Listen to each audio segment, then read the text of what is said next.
I pulled the camshaft out of my Triumph TR6, and I'm not sure which cam it is. Is it the same cam? Is it original cam or what? I'm not sure how worn it is. I'm not sure whether or not I need to replace it. So the purpose of this video is, what cam is this and is it worn out? So I'm not an expert in this, but I did a lot of research and this is what I found out. For general information about cams, cam wear, that kind of thing, I found the MGA Guru website to be extremely helpful. They have a whole section on the camshaft with 10, 12 different articles on it, including one on identifying cam wear. If you look online, you'll see examples of cams that are in bad shape. This one comes from the MGA Guru site, which I recommend this article to you. You can see how the cam followers are badly pitted, and this lobe is almost completely gone. A quick visual inspection showed that none of my lobes were missing or completely trashed. None of my there wasn't huge pitting. I have a few little pits here and there. I marked with an X where I had a few little pits here. My tappets weren't hugely pitted. They're still shiny and bright like they should be. Some of the cam followers have a square pattern on it. That means that these followers are not turning like they should, and there's a problem there. A visual inspection shows something interesting. I'll show you the website in a minute as far as where I found this, but see this pattern of where they're shiny and dark in the middle? This shows that the tappets are concave. Using a little LED flashlight and a steel rule, you can see that that this is in fact concave. A site called v8wizard.com on camshaft wear, talking about when the tappets become worn, that they'll become concave, and you'll start to get a pattern on the cam that looks like that is only bright and shiny where the tappet is following. It's actually on the cam, and that once a cam is worn this badly or badly, and the wear accelerates, all those metal particles will get into the engine and cause premature engine wear everywhere else. So now all I need to know about whether or not I'm going to keep this cam. I am not, but I would like to know, what cam was it? Where did it come from? Is it an aftermarket cam? Is it an original cam? Well, the first clue I got was it has stand part on it, so it must be a Triumph cam. Now the question is, was it an early TR6, a late TR6? Was it a GT6? It could have been a TR250 cam. How do I figure out which one it is? Well, so I know my cam is trashed and I'm going to replace it, but I'd like to know what it was. Pool Boy on the Triumph Experience forum pointed me to this site, hottr6.com, in this particular article. And if you'll notice, the stock cams have different lobe lifts, and there's either a 22 hundredths or a 24 hundredths lobe lift for a Carb USA one. My car is a 72 TR6, so the early TR6 got the 22 hundredths lobe lift. The later cars, the post 72, got the 24. So now I need to identify this cam, I'll check the lobe lift to see which one I have. Now I need to know the lobe lift. The lobe lift is the height of this lobe. How do I get the height of that lobe? I take this diameter and I subtract it from this measurement here. I can use a set of cheap calipers because they're accurate to plus or minus 1,000th, and I only need to know 100th. I took these two measurements, I subtracted them, and I got, across all of them, I got 0.216. And coming back to my table, the stock camshaft, 0.216, the closest is 0.22. That is as expected for an early TR6. This is the stock camshaft. So some other popular cams are noted here. We have Ted Schumacher's at TSI. We have Triumph Tune cams. We have Good Parts. Richard Good's cam is GP2 and GP3 cam. Iski Kent cams and APT and so on. So this is a great resource. I'm not an expert. I've relayed some information to you that I've discovered that I couldn't find in the manual or in any one place. I hope it was helpful to you. Before you bail out on this, comment if you know something I didn't find.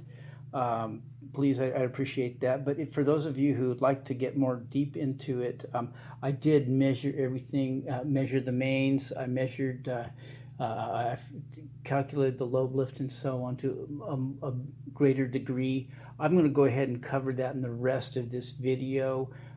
The rest of you can stay tuned for other videos. I'm going to do how to measure the wear and the bore for the cam location to see if you need bearings. I'm also going to, I'll post a video on how I did the end float and maybe some suggestions on that, what I found easier than the way I've seen it done.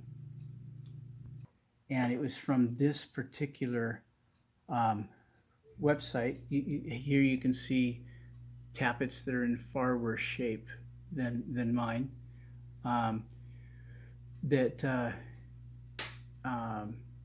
Let's see. It also had a section on what are the limits to. You know, I was looking for a tolerance as far as what's the limit. And the limit that they list is 0.003. So here he says if any cam lobe is worn down as much as 1/100 of an inch, you know, it's down into the soft metal. Later on, he gives the number of here we go. Once the cam lobe is worn down more than 0.003, then it's getting close to the soft metal, where the wear rate accelerates very rapidly. We know mine is worn down 0.004, so I think I'm right on the edge. So now we're going to head into my journey of how I sort of blueprinted this cam to figure out where it was at. The next thing I wanted to check was the journals. The main journals, are they in spec? The tool that you'll need for this, the specification out of the manual for this, is down to the 10,000th. So we need to have a tool that will measure to the 10,000th. What does this mean? This means this thing is not acceptable. That goes down to the 1,000th, which means it's good plus or minus 1,000th, right? So that doesn't work. We'll use that a little later, but not for this. So what we needed to do, and I found one from a company called Precision Instruments. I think it was called Precision Instruments. Anyway, I found one you can buy used verified calipers or vernier micrometers. I did not have one that measures to the 10,000th. Most of us have micrometers that only measure to the 1,000th. A vernier micrometer will have this scale on the side that will give you down to the 10,000th place. Most of us have a smaller micrometer like this that measures from 0 to 1 inch. You need the 2-inch micrometer that measures from 1 to 2 inches. This was my dad's micrometer from World War II. He had it aboard an LST in the Pacific. If you really get into this, the other thing you should have is a reference standard. This one is a 2-inch reference standard,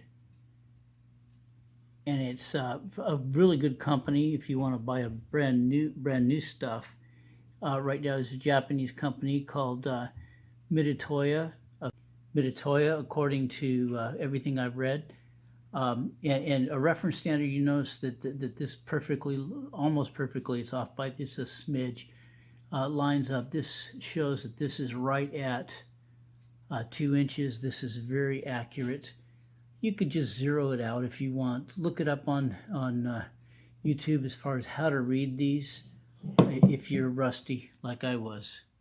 As I was relearning how to read a vernier micrometer, I ran into this this particular site with a virtual micrometer simulator that I thought was pretty cool. You can actually move the micrometer, and it will change and verify what your reading is. So if you're not remembering or don't know how to read one of these things, when you look up how to read it, this will verify your numbers are right. I thought it was kind of interesting. And another thing that's interesting is you could put it on fast forward and it goes crazy. So anyway, so I measured, and I had to relearn how to use a micrometer. It's been a long time since I've used one. In my mains, I measured each of my mains multiple times, multiple locations, and I got a range of 1.8403 to 1.8406. The specification was 1.8402 to 1.8407. So I'm right between that. I'm between 4 and 6, so I'm good there. The next thing, so our mains seem to check out. I don't know what my bore is yet. I haven't measured that. But as far as the cam goes, it seems to be good so far. The next thing we need to measure or evaluate is the lobe lift. How worn down is this lobe? Has it worn down to the point where not only do we have a concern about it being the right profile still for lifting the valve at the right time, but also this metal has a hardened surface, and that hardened surface is only so deep, and at some point it's going to be thin enough that all of a sudden your cam is going to just get trashed. The lobe will just wear off as it gets into the soft metal. And so the question I have is this cam still any good? And the method I came up to measure that, well, first off, what's the lobe lift specification? It's not in the manual. Pool Boy on the Triumph Experience forum pointed me to the hottr6.com site that has a chart that says for a bunch of different cams, and the lobe lift for a 72, which is mine, is 0.22. Now, lobe lift is where things change for different years, aftermarket cams, and so on. So one of the ways that we'll tell which cam this is, hey, is my lobe lift 0.22 or close to it? And that'll tell me I have a stock 72 cam. So how do you measure the lobe lift? Well, because the specification is 0.22, we're not even going out to the thousandth. So we're not going out to the 10,000th. So we can take the micrometer and we can put that away, and we can instead now we can use this guy because it goes out to the 1,000th place. So our lobe lift is what did I say? 1,000th. It goes out to the 100th. So that specification is at the 100th.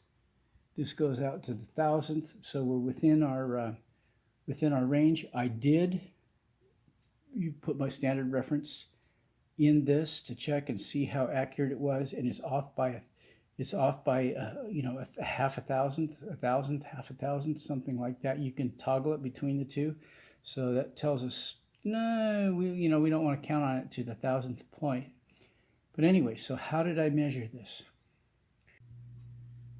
So let's talk about now measuring the lobe lift. The lobe lift is the difference between the smallest diameter, the regular diameter of the lobe, and the height of the lobe. So the lobe lift for a 72 is supposed to be 0.211. So this lobe comes up 0.22. Did I say 0.211? I meant 0.22. This lobe comes up 0.22 higher than this. So the way to get that is measure the smallest diameter of the cam, of the lobe, and measure the largest diameter and subtract them. So our lobe lift is going to be the largest diameter minus the smallest diameter will give us our lift. Now we can now use our vernier caliper because this is accurate to plus or minus 1,000th. So since this isn't measured in hundredths, 0.22, 1,000th resolution is just fine. So I started measuring every one of these, and then I saw a pattern develop. I saw that the smallest diameter on every one of these was exactly the same. It turned out to be actually 1.081. So what I did was I went through and I just checked the smallest diameter on every one of these and verified it was 1.081. So what I did was I just verified it, and if you haven't used one of these very accurately before, you wiggle it back and forth this way, wiggle it back and forth this way, wiggle it back and forth this way until you get the smallest number you possibly can going this way, and then so then you get this 1.081. The trick to getting the lift now, the easy way, is then I zeroed it out like this, and then I measured, and I won't be able to do this one-handed, I don't think. Then I measured the lobe,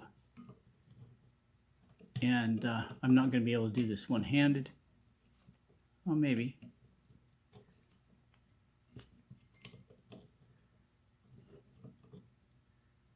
Close. You see I'm getting 0.210.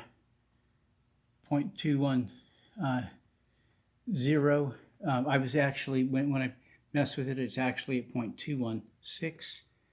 Every one of these, and I measured it multiple times, measured at 0.216. So I'm getting either it's not very worn and the specification's wrong, or my wear amount is pretty much the same, but I'm getting 0.216 lobe lift on this cam. My specification was 0.22, so 0.216 plus 4 thousandths is 0.2, 4, 3, remember our resolution, 3 or 4 thousandths, so I've got 3 or 4 thousandths wear on this cam. Is that too much? I still don't know. I have some questions on the forum, but I'm guessing a modern cam, I was reading up on modern cams, 8 thousandths is the thickness of the hardness layer on these cams. So I'm 3 to 4 thousandths. Maybe I'm halfway through, or a little bit more than halfway through the usable life of this cam. That's what I would guess.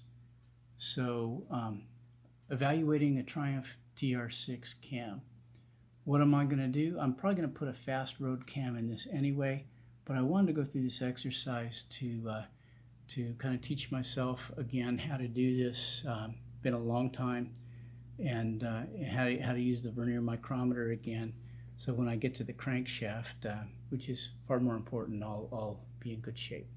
So we said we were going to blueprint this cam. That's not really right. I mean, we didn't do duration. We didn't do, the degrees and all that kind of thing.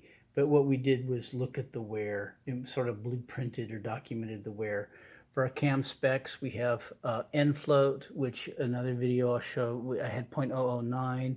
The journal diameter should be this, and I documented where my actuals were. My lobe lift should be 0.22. My actual was 0.216. I made some notes. I had pits on 2, 5, and 12.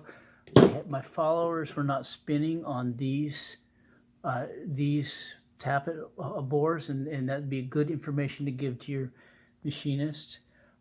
For each of my mains, I documented what the actuals were for each one, and for the lobe lift for each one of these. So I've done a good job of documenting where this cam is at, I think, and it was a good exercise. Thank you for watching, and subscribe and like it if it was helpful.